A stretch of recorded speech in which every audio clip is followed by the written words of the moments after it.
What if the person you bullied in high school was the same person deciding your future 10 years later? And you didn't recognize her, but she remembered everything.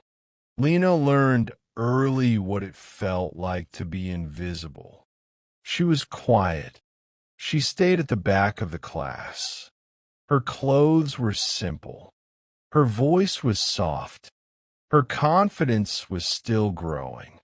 And that made her a target. Maya was everything Lena wasn't.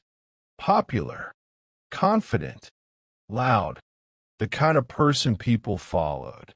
But sometimes she used her influence the wrong way, especially toward Lena. It started with comments. Why do you dress like that? Do you even talk? Try not to embarrass yourself today. Sometimes it was words. Sometimes it was laughter. Sometimes it was silence that hurt even more. Teachers didn't notice. Friends didn't step in. And Lena slowly learned something dangerous. Pain can be quiet and still change your life. Every day after school, Lena told herself one thing. One day, this will not define me. She studied harder, worked longer, dreamed bigger, while others chased popularity. Lena chased survival. Then graduation came. Everyone moved on. High school became just a memory. For everyone except Lena. 10 years later, the quiet girl was gone. In her place stood Elena Brooks. Founder, leader, decision maker. The same girl who once cried alone now sat at the head of a glass conference table overlooking the city. Success didn't make her loud. It made her calm. One morning, her assistant handed Hershey glanced at the name. Maya Thompson. Her heart paused, but her expression stayed steady. She remembered every moment. Meanwhile, Maya walked into the building with confidence. She had no idea who she was about to meet. The interview began professionally. Questions about skills, experience, work ethic. Maya answered confidently, but nervously. Then Elena leaned back and said, "Let me ask you something different." Imagine, Elena said calmly, you hurt someone deeply when you were younger. You dismissed them, mocked them, made them feel small. Maya nodded slowly. Now imagine you meet that person years later. They're successful, they're powerful, and they have the ability to help you. Elena posed. Do you think that person should forgive you? Maya hesitated. Then she said honestly, no, I think some people don't deserve forgiveness. Some wounds last forever.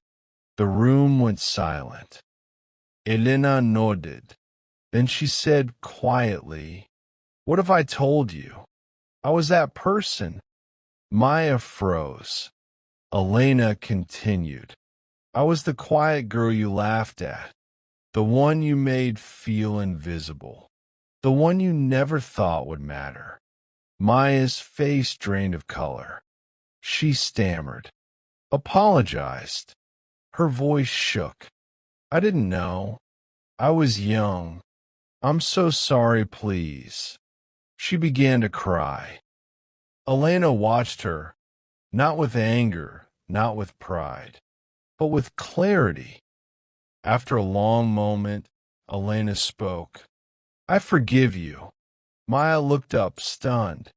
But listen carefully, Elena continued. I'm not giving you this job because I forgive you. Maya's breath caught. I'm giving you this job because you are qualified.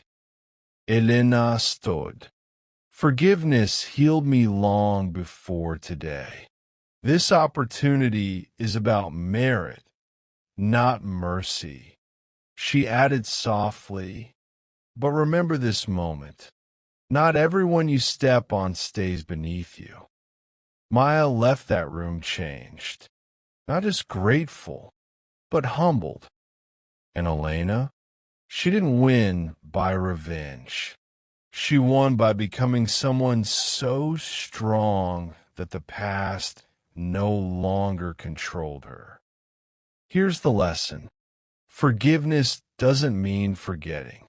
It doesn't mean excusing harm. It means choosing growth over bitterness. And sometimes the greatest power is being kind without being weak. If this story moved you, like the video, share it with someone who's still carrying their high school scars. And subscribe to Faith Wealth Mindset for stories about growth, healing, and becoming more than what tried to break you. Remember this. Your past may explain you, but it never gets to decide who you become. And the quiet ones?